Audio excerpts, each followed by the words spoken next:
call every woman I would see. I'd say, "Oh, there's a mama." My story, how I rescued a white piano. I thought the people I lived with were my parents. I called them Mama and Dad. The woman said to me one day, "Don't call me Mama. You're old enough to know better. I'm not related to you in any way. You're just bored here. Your mom is coming to see you tomorrow. You can call her Mama if you want to." I said thank you. I didn't ask her about the man I called Dad. He was a letter carrier. I used to sit in the edge of the bathtub in the morning and watch him shave and ask him questions. Which way was the east or south, or how many people there were in the world. He was the only one who had ever answered any questions I asked. The people I had thought were my parents had children of their own. They weren't mean, they were just poor. They didn't have much to give anyone, even their own children. And there was nothing left over for me. I was 7, but I did my share of work. I washed floors and dishes and ran errands. My mother called for me the next day. She was a pretty woman who never smiled. I'd seen her often before, but I hadn't known quite who she was. When I said, "Hello, Mama," this time she stared at me. She had never kissed me or held me in her arms or hardly spoken to me. I didn't know anything about her then, but a few years later, I learned a number of things. When I think of her now, my heart hurts me twice as much as it used to when I was a little child. It hurts me for both of us. My mother was married at 15. She had 2 children before me and worked in a movie studio as a film cutter. One day, she came home earlier than usual and found her young husband making love to another woman. There were a big row, and her husband banged out the flat. While my mother was crying over the collapse of her marriage, he sneaked back one day and kidnapped her 2 babies. My mother spent all her savings trying to get her children back. She hunted them for a long time. Finally, she traced them to Kentucky and hitchhiked to where they were. She was broken, with hardly any strength left when she saw her children again. They were living in a fine house. Their father was married again and well off. She met with him but didn't ask him for anything, not even to kiss the children she had been hunting for so long. But like the mother in the movie Stella Dallas, she went away and left them to enjoy a happier life than she could give them. I think it was something besides being poor that made my mother live like that. When she saw her 2 children laughing and playing in a fine house among happy people, she must have remembered how different it had been for her as a child. Her father had been taken away to die in a mental hospital in Patton, and her grandmother had also been taken off to the mental hospital in Norwalk to die there screaming and crazy. And her mother had killed, and her brother had killed himself, and there were other family ghosts. So my mother came back to Hollywood without her 2 children and went to work as a film cutter again. I wasn't born yet. The day my mother called for me at the letter carrier's house and took me to her rooms for a visit was the first happy day in my life that I remember. I had visited my mother before. Being sick and unable to take care of me and keep a job too, she paid the letter carrier $5 a week to give me a home. Every once in a while, she brought me to her rooms for a visit. I used to be frightened when I visited her and spent most of my time in the closet of her bedroom hiding among her clothes. She seldom spoke to me except to say, "Don't make so much noise, Norma." She would say this even when I was lying on my bed at night and turning the pages of a book. Even the sound of a page turning made her nervous. There was one object in my mother's rooms that always fascinated me. It was a photograph on the wall. There were no other pictures on the walls, just this one framed photograph. Whenever I visited my mother, I would stand looking at this photograph and hold my breath for fear she would order me to stop looking. I had found out that people always ordered me to stop doing anything I like to do. This time, my mother caught me staring at the photograph, but didn't scold me. Instead, she lifted me up and in a chair so I could see better. "That's your father," she said. I felt so excited, I almost fell off the chair.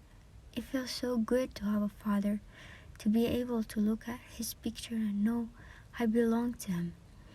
And what a wonderful photograph it was. He wore a slouch hat, a little gaily on the side. There was a lively smile in his eyes, and he had a thin mustache like a Clark Gable.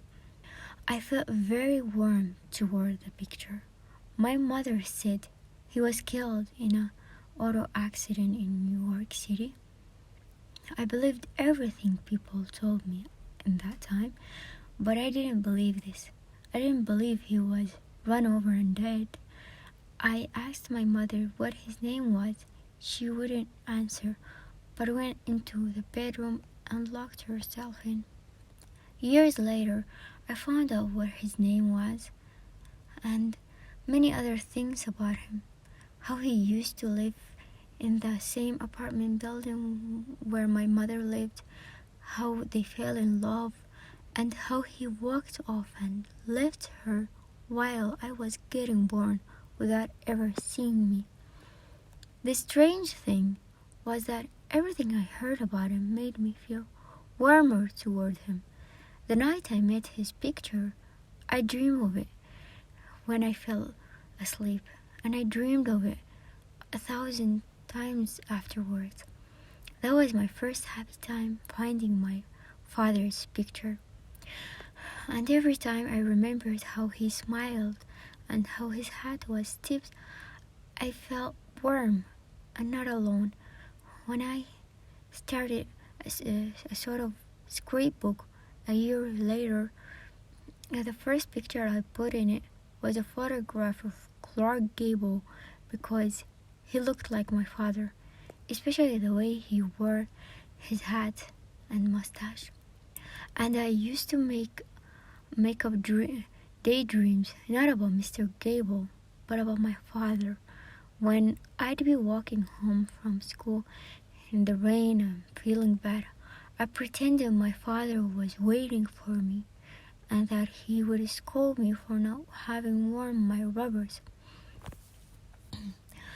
I didn't own any rubbers, nor was the place I was walking to any kind of a home. It was a place where I worked as a sort of child servant, washing dishes, cloths, floors, running errands, and keeping quiet. But in a daydream, you jump over facts as easily as a cat jumps over a fence. My father would be waiting for me. I daydreamed and would come into the house smiling from ear to ear. Once when I lay in the hospital after having my tonsils out and running into complications, I had a daydream that lasted a whole week without stopping. I kept bringing my father into the hospital ward and walking him to my bed while the other patients looking on with disbelief and envy at such a distinguished visitor. And I kept bending him over my bed and having him kiss my forehead, and I gave him a dialogue too. You will be well in a few days, Norma Jean. I'm very proud of the way you are behaving, not crying all the time like other girls. And I would ask him please to take off his hat, but I could never get him in my largest, deepest daydream to take his hat off and sit down. When I went back to my home, I almost got sick again. A man next door chased a dog I had loved and who had been waiting for me to come home. The dog barked because he was so happy to see me, and the man started chasing him and ordering him to shut up. The man had a hoe in his hand. He swung the hoe, it hit my dog's back and cut him in half. My mother found another couple to keep me. They were English people. I needed the $5 a week that went with me. Also, I was large for my age and could do a lot of work. One day, my mother came to call.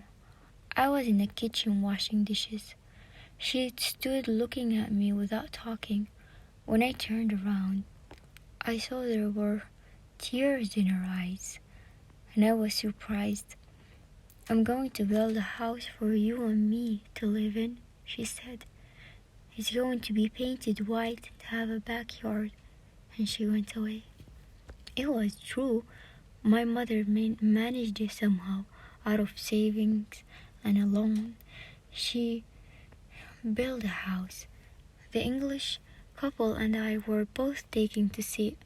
It was small and empty, but beautiful, and it was painted white. The four of us moved in. I had a room to myself. The English couple didn't have to pay rent, just take care of me as they had done before. I worked hard, but it didn't matter. It was my first home. My mother bought furniture, a table with a white top and brown legs, chairs, beds, and curtains. I heard her say, "It's all on time. But don't worry, I'm working double shift at the studio. I'll soon be able to pay it off." One day, a grand piano arrived at my home. It was out of condition. My mother had bought it second-hand. It was for me. I was going to give piano lessons on it. It was a very important piano. Despite being a little banged up, he had belonged to the movie star Frederick Mark. "You will play the piano over here by the windows," my mother said, "and here on each side of the fireplace there will be love seats, and we can sit listening to you. As soon as I pay off a few other things, I'll get the love seats, and we'll all sit in the room at night and listen to you playing the piano." But the two love seats were not to be. One morning, the English couple and I were having breakfast in the kitchen. It was early. Suddenly, there was a terrible noise on the stairway outside the kitchen. It was the most frightening noise I'd ever heard. Bangs and thuds kept on as if they would never stop. "Something falling down the stairs," I said. The English woman held me from going to see. Her husband went out and after a time came back into the kitchen. "I've sent for the police and the ambulance," he said. I asked if it was my mother. "Yes," he said, "but you can't see her." I stayed in the kitchen and heard people come and try to take my mother away. Nobody wanted me to see her. Everyone said, Just stay in the kitchen like a good girl. She's all right, nothing serious.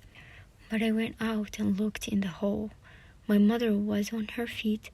She was screaming and laughing. They took her away to the Norwalk Mental Hospital. I knew the name of the hospital in a vague way.